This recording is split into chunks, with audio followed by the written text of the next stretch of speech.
아멘. 오늘도 말씀과 기도로 화요일 하루를 시작하는 우리 모든 성도들 가운데 하나님의 놀라운 은혜가 언제나 함께하여 주시기를 주님의 이름으로 간절히 축원드립니다. 오늘 통독할 말씀은 민수기 34장에서 마지막 36장까지의 말씀입니다. 오늘 통독할 말씀의 내용은 민수기의 최종 결론에 해당하는 부분으로 가나안 정복 명령과 기업 분배와 관련된 내용을 담고 있습니다. 먼저 34장 1절에서 12절을 보면 하나님께서는 모세를 통해 이스라엘 백성이 가나안 땅에 들어가서 얻게 될 기업의 경계에 대해 자세하게 말씀해 주고 있습니다. 근데 그 당시는 아직 이스라엘 백성이 가나안 땅에 들어가기 전이었고, 또한 들어간다고 해도 그 땅을 차지하기 위해서는 가나안 족속들과 치열한 전쟁을 벌여서 그들을 쫓아내야만 했습니다. 그런데도 하나님께서는 이스라엘 백성이 이미 땅을 차지한 것처럼 땅의 구체적인 사방 경계를 말씀해 주고 계신 것입니다. 이렇게 하신 이유가 무엇일까요? 여러 가지 이유가 있겠지만 그 가운데 중요한 한 가지는 이스라엘 백성들에게 승리의 확신을 심어주기 위해서였습니다.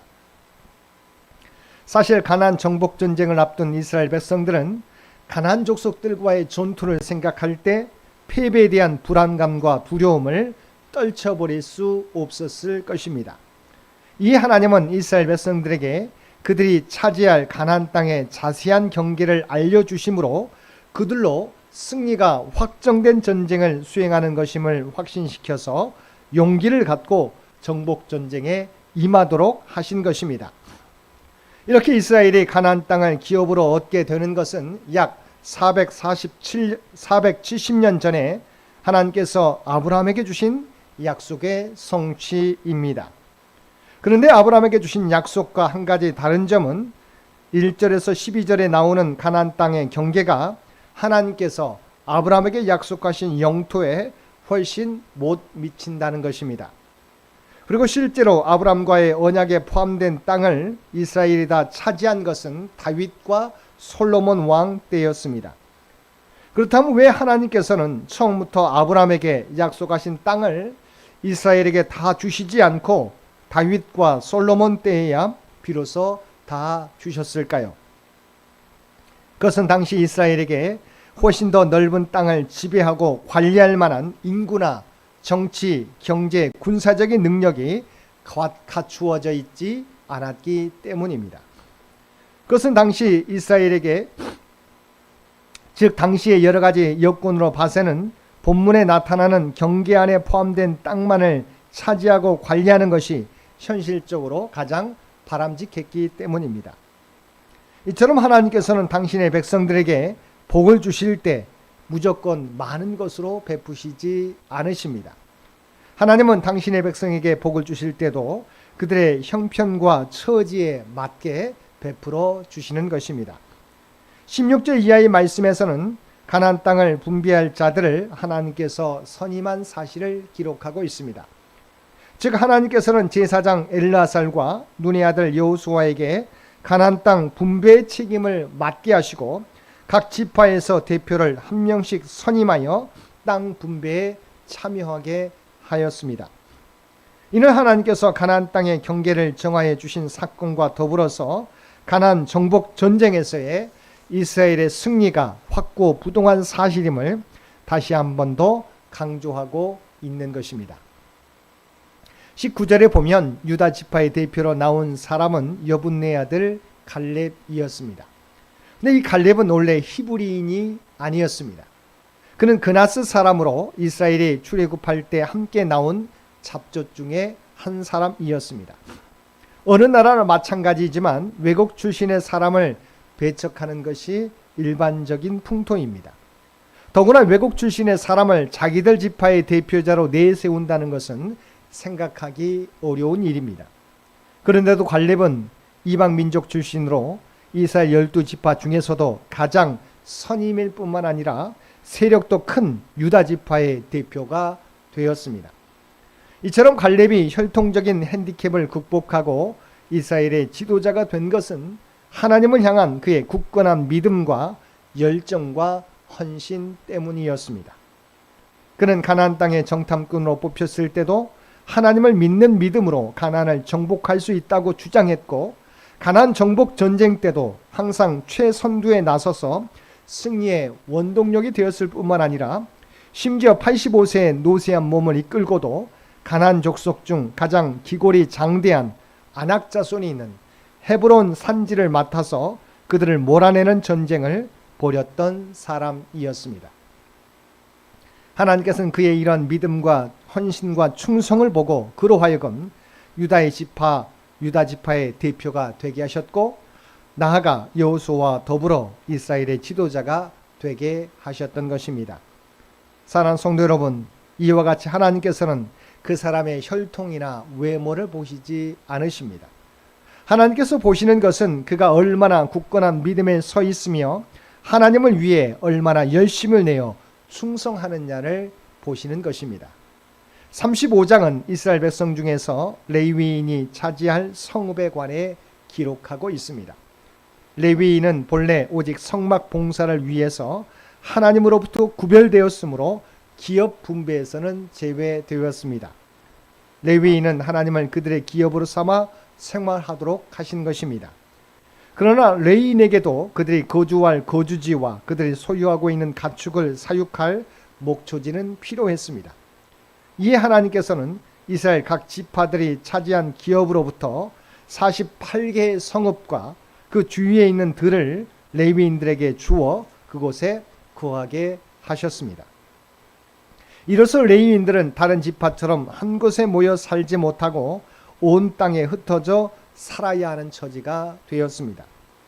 하나님께서 이처럼 레위인들을 이스라엘 각지로 흩어져서 살게 하신 이유는 그들로 하여금 하나님을 섬기는 자들로서 하나님의 말씀을 이스라엘 백성들에게 가르치게 하며, 또한 하나님께 드리는 제사 등을 통하여 그들의 양심을 깨우치고 나아가 이스라엘 백성들의 정신적 영적 지주로서 그들의 위로자가 되게 하시기 위함이었습니다. 이것은 오늘날 그리스도인들의 사명과 마찬가지입니다. 우리는 우리가 서 있는 삶의 자리에서 하나님의 말씀을 전하여 가르치고, 또한 삶의 제사를 통하여 그들의 양심을 깨우치며 나아가 이 험준한 세상 속에서 실패하고 낙심한 자들의 참된 위로자가 되어야 하는 것입니다. 9절 이하의 말씀에서는 도피성 규례에 대해 기록하고 있습니다. 즉 하나님께서는 레위인들이 다른 지파들로부터 할당받은 48개의 성읍 가운데서 요단 동편과 서편에 각각 3개씩 총 6개의 성읍을 도피성으로 지정토록 하셨습니다. 이제 이는 부지 중에 살인한 자로 하여금 그리로 피하여 생명을 보존하기 위한 조치였습니다. 국가의 기능이 제대로 발휘하지 않거나 오직 국가 형성의 초기 단계에는 어떤 사람이 다른 사람에게 위해를 입힌 경우 동해 보복법의 원리에 근거하여 복수하는 것이 고대 근동의 일반적인 관습이었습니다. 율법도 마찬가지였습니다. 이것은 하나님께서 창조하신 세계의 질서 유지를 위해 필요한 조치 중에 하나였습니다. 그런데 이러한 보복의 원리는 무분별한 복수와 살인을 저지를 위험을 내재하고 있었습니다. 이에 하나님께서는 이러한 위험을 방지하기 위해서 도피성 제도를 마련해서 실수로 타인을 죽인 사람으로 하여금 그곳에 피신케 함으로써 생명을 보존토록 하신 것입니다. 따라서 도피성 제도는 인간의 생명을 귀히 여기시는 하나님의 배려라고 할 수 있는데, 이러한 도피성은 죄로 말미암아 죽을 수밖에 없는 인간의 도피처가 되어주신 그리스도의 십자가 사건을 상징한다고 할 수 있습니다. 민수기의 마지막 장인 36장은 가나안 토지 분배 관련법의 종결 부분입니다.